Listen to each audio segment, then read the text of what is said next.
하나님의 말씀은 맛있습니다. 하나님의 말씀은 즐겁습니다. 하나님의 말씀은 생명과 행복을 줍니다. 500독 성경 통독 훈련 원장입니다. 여수 살리는 교회 임기환 목사가 하나님의 말씀을 봉독하고 전하는 시간입니다. 함께 하시면 기적이 일어납니다. 알람을 설정하시고 들으시면 좋겠습니다. 본 방송은 유튜브에서 성경 통독 임기환 검색하시고 구독하시면 계속되는 하나님의 말씀 업데이트를 통해서 은혜 받으실 수 있습니다. 오늘은 잠언 10장을 봉독하고 말씀을 전하겠습니다. 잠언 10장 솔로몬의 잠언이라. 지혜로운 아들은 아비를 기쁘게 하거니와 미련한 아들은 어미의 근심이니라. 불의의 재물은 무익하여도 공의는 죽음에서 건지느니라. 여호와께서 의인의 영혼은 줄이지 않게 하시나 악인의 소욕은 물리치시느니라. 손을 게으르게 놀리는 자는 가난하게 되어도 손이 부지런한 자는 부하게 되느니라. 여름에 거두는 자는 지혜로운 아들이나 추수 때에 자는 자는 부끄러움을 끼치는 아들이니라. 의인의 머리에는 복이 많아 악인의 입은 독을 머금으느니라. 의인을 기념할 때에는 칭찬하거니와 악인의 이름은 썩게 되느니라. 마음이 지혜로운 자는 계명을 받거니와 입이 미련한 자는 멸망하리라. 바른 길로 행하는 자는 걸음이 평안하려니와 굽은 길로 행하는 자는 드러나리라. 눈짓하는 자는 근심을 끼치고 입이 미련한 자는 멸망하느니라. 의인의 입은 생명의 샘이라도 악인의 입은 독을 머금으느니라. 미움은 다툼을 일으켜도 사랑은 모든 허물을 가리느니라. 명철한 자의 입술에는 지혜가 있어도 지혜 없는 자의 등을 위하여는 채찍이 있느니라. 지혜로운 자는 지식을 간직하거니와 미련한 자의 입은 멸망에 가까우니라. 부자의 재물은 그의 견고한 성이요 가난한 자의 궁핍은 그의 멸망이니라. 의인의 수고는 생명에 이르고 악인의 소득은 죄에 이르느니라. 훈계를 지키는 자는 생명의 길로 행하여도 징계를 버리는 자는 그릇 가느니라. 미움을 감추는 자는 거짓된 입술을 가진 자요 증상하는 자는 미련한 자이니라. 말이 많으면 허물을 면하기 어려우나 그 입술을 제어하는 자는 지혜가 있느니라.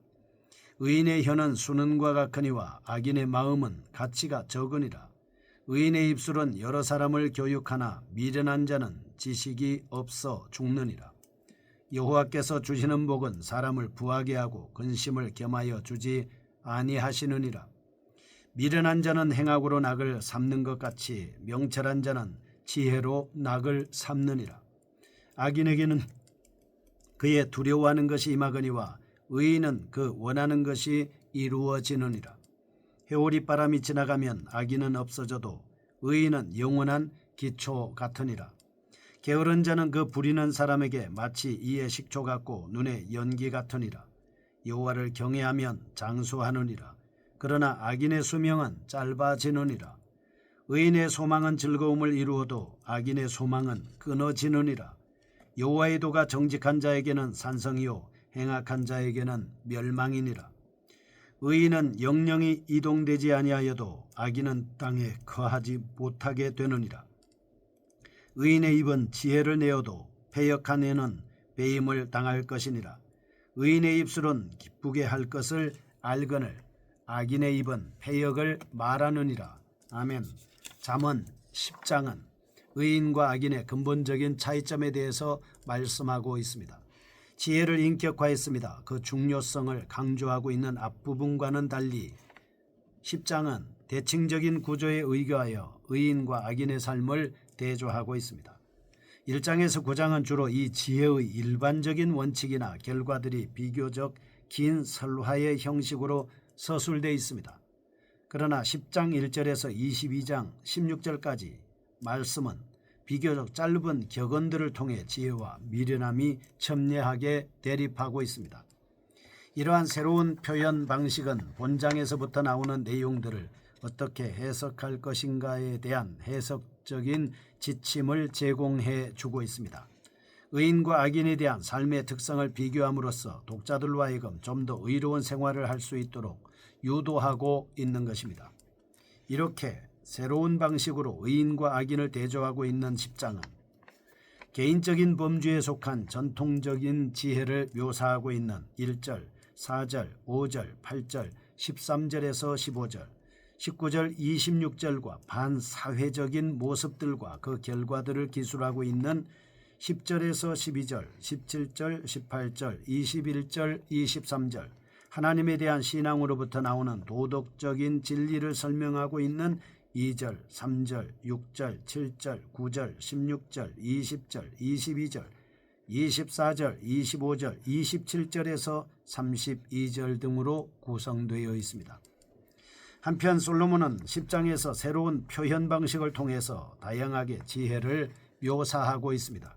3절 의인과 악인, 8절 지혜로운 자와 미련한 자, 14장 6절 신중함과 명철함, 14장 15절 어리석음과 무감각, 2절 17절 21절 27절 삶과 죽음, 11장 4절 가난과 부, 4절 원인과 결과, 19절 말의 영향력, 17장 23절 공의의 법정 윤리, 여기 나오는 17절 훈계와 교정, 12절 분노와 다툼, 14장 28절에 왕권과 정치, 17장 17절 21절 25절 가족과 친구들, 본문의 5절 성실과 게으름, 11장 2절 겸손과 교만, 12장 25절 기쁨과 슬픔, 12장 9절 위선 등으로 볼 수 있겠습니다.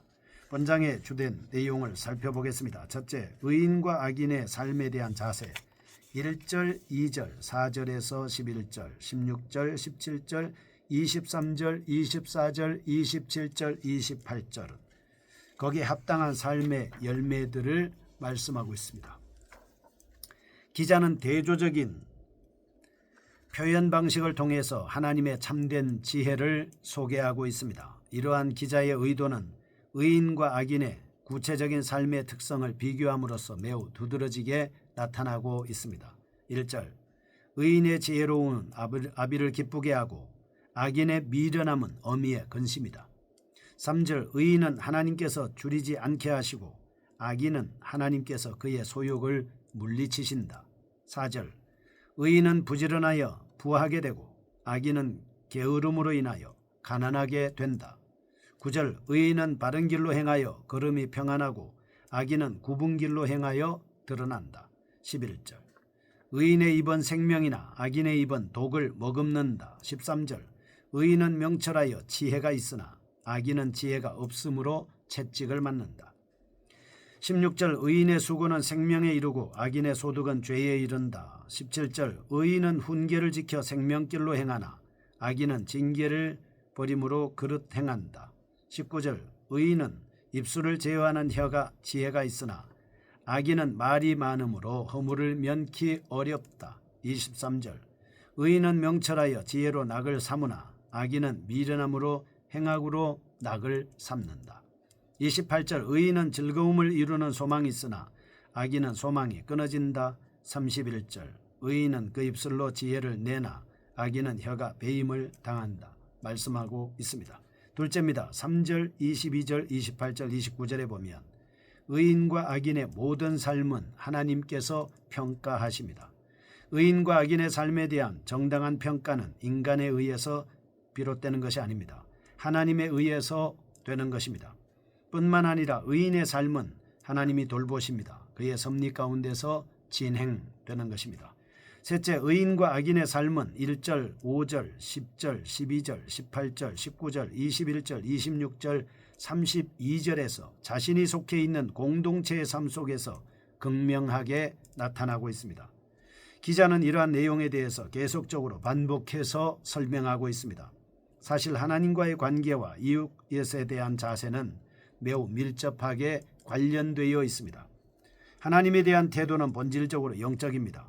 내면적입니다. 그렇기 때문에 가시적으로 나타날 수는 없지만 신앙적인 삶은 이웃과의 관계에서 외적으로 드러나게 되는 것입니다. 먼저 1절에서 19절 보겠습니다. 지혜와 진정한 가치관에 대한 말씀입니다. 새로운 표현 방식을 채택해서 지혜를 묘사하고 있는 본단락은 1절에서 12절 진정한 가치관에 대한 올바른 이해를 언급합니다.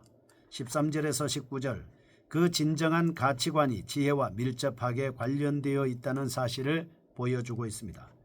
특징입니다. 1절에서 12절 인간이 진정한 가치를 추구하는 참된 이유는 하나님에 대한 신앙 때문입니다.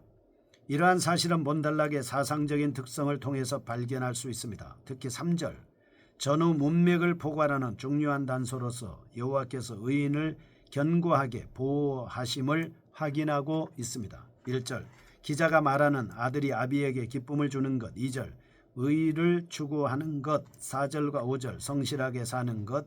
9절 바른 길로 행하는 것. 12절 사람으로 모든 허물을 가리우는 것 등은 본질적으로 하나님께서 의인의 영혼을 줄이지 않게 하시려는 계획의 일부다라고 볼 수 있겠습니다. 13절에서 19절 참된 지혜는 바른 언어를 사용함으로 드러납니다. 진정한 가치관이 지혜로움과 매우 밀접하게 관련되어 있다는 사실을 서술합니다. 지혜로운 자는 지식을 간직하여 올바른 분별력을 가집니다. 미련한 자는 멸망으로 인도된다는 것입니다. 특히 이러한 사실은 어느 생활과 관련해서 잘 나타납니다. 왜냐하면 지혜로움이 가장 쉽게 드러나는 부분이 언어 습관이기 때문입니다.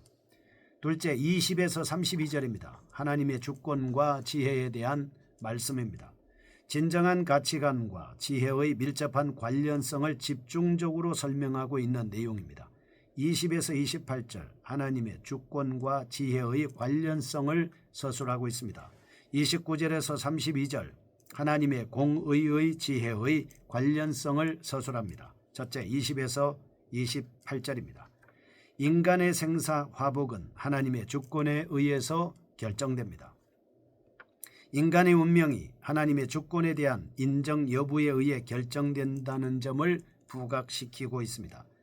이러한 사상은 하나님께서는 복을 주시는 유일한 분이라는 표현에서 가장 극명하게 드러나고 있습니다. 인간은 자신을 의지하지 않고 오직 하나님의 주권을 인정할 때 비로소 지혜로운 자가 될 수 있습니다. 둘째, 29절에서 32절 지혜는 하나님의 말씀과 긴밀하게 관련되어 있습니다. 기자는 의인과 악인의 삶을 판명하는 유일한 기준으로서 여호와의 도를 제시하고 있습니다. 하나님의 말씀은 의인과 악인의 실제적인 삶을 구분짓는 모체가 되기 때문입니다. 만약 31절 이러한 기준에 어긋나게 행동할 때 심각한 결과를 초래하게 되는 것입니다. 반면에 합당하게 실행하면 복의 상징이었던 땅을 소유할 수 있게 되는 것입니다. 이처럼 하나님의 말씀은 이스라엘의 근본적인 삶을 좌우하는 중요한 기준이 되는 것입니다. 교훈입니다. 첫째, 잠언 9장 10절 참된 지혜는 하나님에 대한 태도에서 비롯되는 것입니다. 여호와를 경외하는 데 있다 하는 것입니다. 하나님을 경외하고 하나님을 높이고 하나님 앞에 예배했을 때 받는 복이 지혜의 복입니다. 둘째, 하나님을 경외하는 인생은 삶의 영역에서 삶의 열매를 맺게 되는 것입니다. 본서에서 언급된 명철한 자의 특징에 대해서 알아보겠습니다. 1장 5절 모략을 얻습니다. 8장 14절과 15절 공의롭게 세상을 다스립니다. 13절 입술을 열어 지혜로운 말을 베풉니다. 23절 지혜로 낙을 삼습니다. 11장 12절 이웃을 멸시하지 않습니다. 15장 21절 바른 길로 행합니다. 17장 27절 성품이 안전합니다. 18장 4절 말에 깊이가 있고 지혜가 솟습니다. 18장 15절 지식을 얻습니다. 19장 25절 견책하면 지식을 얻습니다. 20장 5절 깊은 곳에 있는 물을 길어내듯 모략을 길어냅니다. 28장 2절 나라를 장구하게 만듭니다. 28장 11절 부자의 어리석음을 알고 있습니다. 여호와를 경외함으로 누릴 수 있는 복은 여호와 하나님을 경외한다면 정말로 오래 살 수 있게 되는 복일 뿐만 아니라 우리의 삶 속에서 다양한 교훈과 함께 형통한 복을 누리며 살 수 있는 참된 온갖 지혜를 다 누릴 수 있습니다. 거룩하신 아버지여 여호와를 경외함으로 지혜를 얻어 의롭게 그 지혜를 누리며 살 수 있는 저희가 되게 하여 주옵소서. 예수님의 이름으로 기도합니다. 아멘. 여수 살리는 교회 임기환 목사였습니다. 지금 극동방송을 듣게 하세요. 기적이 일어납니다. 우리는 지금 생명을 전하고 있습니다.